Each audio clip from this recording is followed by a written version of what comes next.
Welcome to today's deep dive, where we are looking at something that, well, you wouldn't exactly leave out in a hurricane. No, definitely not your standard studio rig. Right. We are digging into the product page for Bolin Technology's new outdoor broadcast PTZ camera. It's the SD530NX, and it runs for about $6,495. Our mission today is to figure out why a single camera costs that much and, what its extreme specs tell us about the cutting edge of live video production. Yeah, because reading this spec sheet, it feels way more like military hardware than broadcasting equipment. It's literally designed to film in pitch black while getting battered by extreme weather. Exactly. The physical armor alone is wild. It has standard IP67 waterproofing, which you'd expect, but then they throw in a C5 corrosion-resistant coating.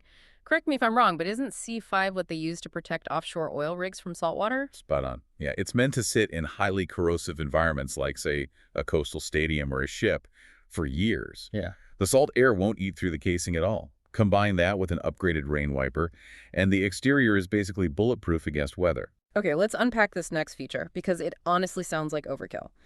It says the housing is nitrogen-filled to prevent condensation. Injecting a camera with nitrogen feels like we're prepping it for a spacewalk or a deep-sea submersible. It sounds wild, right? Mhm. But it solves a very specific, broadcast-ruining problem.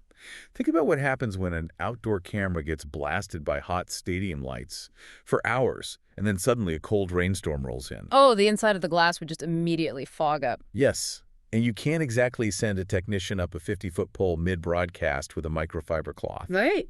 So by completely replacing the ambient air inside that sealed housing with nitrogen gas, you remove all the moisture. Zero moisture means zero chance of internal fogging no matter how fast the temperature drops outside. Wow. Okay, so it really is built like an invincible fog-proof tank. Yep. And it operates perfectly. It winds up to like 30 to 60 meters per second. So nature is not interrupting that feat. But a tank still has to see where it's going.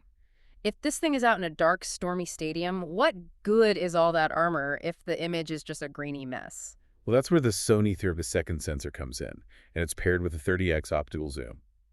But what's fascinating here is how it handles extreme low-light environments. Right. The spec sheet mentions an ICR on color function. Yeah, so it captures crisp, full-color footage at an incredibly low illumination of 0.00008 lux. Wait. 0.0000008 lux. That is essentially zero ambient light. Most cameras rely on an IR cut filter for that, don't they? They do, yeah. They mechanically slide a filter out of the way to let infrared light in. Which usually turns the footage into that classic glowing black and white or green night vision. Exactly, that's the industry standard.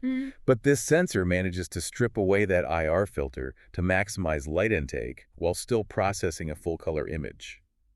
It uses extreme sensitivity to piece together the visible spectrum. So it's like having military-grade night vision, but instead of the glowing green screen, you get vibrant, full-color daytime reality, even in the dark. Precisely. So instead of broadcasting a muddy black and white shot of a nighttime sports crowd, the viewers at home see vibrant reality. That is a massive advantage.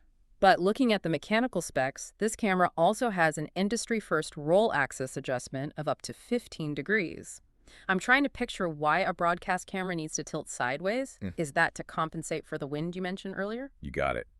If this unit is mounted to a high truss or a light pole and it's getting slammed by those 60-meter-per-second winds, that pole's going to sway. Oh, of course. Yeah, so the mechanical roll axis actively counteracts that swaying motion. It physically rolls the camera up to 15 degrees to keep the horizon line perfectly level for the audience. So the viewers don't get seasick watching a swaying feed. That's incredibly clever.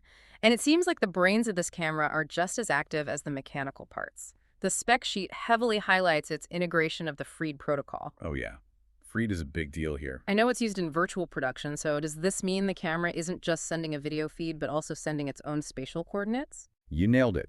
If we connect this to the bigger picture, the FHD protocol outputs incredibly precise, real-time data about the camera's pan, tilt, and zoom axis. Meaning the broadcast software knows the exact orientation of the lens down to the millisecond. Exactly. And because the software has that exact spatial data, broadcasters can seamlessly blend this live outdoor feed with virtual AR sets.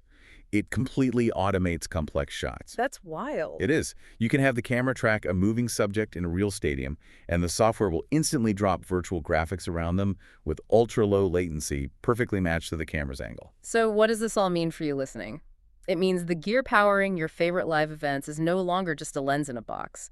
It's a true fusion of heavy-duty industrial engineering, capable of surviving offshore squalls, and ultra-low latency virtual reality tech. Absolutely. It's an entire automated production ecosystem packed into one highly resilient shell. Which really leaves you with a provocative final thought. If a robotic camera can perfectly track subjects, keep the horizon level in hurricane force winds, and feed data directly into virtual reality sets without human intervention, how long until human camera operators at live extreme weather events become entirely obsolete?